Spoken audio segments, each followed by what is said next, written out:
โซน้องโบมีนางเอ๋ยสั่งมางามแต่ได้น้องงามทั้งหัวทั้งตีนงามทั้งท้ายเป็นลำยิ่งกว่าบางยอดดอแหลไอ้มึงแล้วลดอุ่นใจนางเอ๋ยไปได้นอสิมาสวยสางคำเงื่อนในน้องอยู่จากมาอยู่ขั้นความน้องความข้องสากเมนความนางฟังซอยพี่น้องฟังซอยลูกสาวเดียวพ่อกะหักแม่กะหักเบิ่งคักมีแต่ขี่กระตือกินยาหยังกะบ่ถือกินปลาร้าสิตาโมนเด้ออันนี้กะว่าซอย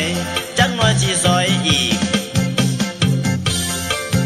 นางเอ๋ยคันว่าเป็นกำตาใดสิสารใส่แม่นลงใส่คันเป็นตาขัดบ่ได้สิค้อนโซ่แม่นตาวมือ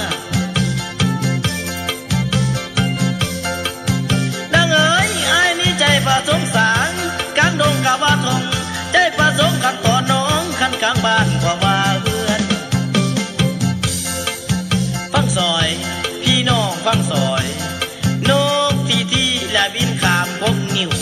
ของคอ2 นิ้วก็จักได้800,000อันนี้ก็ว่าซอยจักหน่อยสิซอยอีกนวลสีอ้ายนี่คนกันต่ำต้อยด้อยกาบ่คือเขาจริงได้เอาแม่นทางลำฝากเสียงมาหาน้อง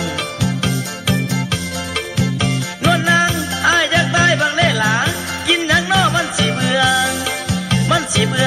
กินลาบงัวกันใส่เพียกินลาบก้วยกันใส่เพียกันกินแล้วปัดบ่ตายฟังซอยพี่น้องฟังซอยพักกะเดากินกับหยังกะแซ่บคันแม่นรู้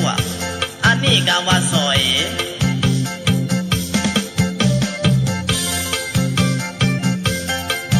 นวลนางอาอยากได้กันเป็นสงกางเกงในให้น้องใส่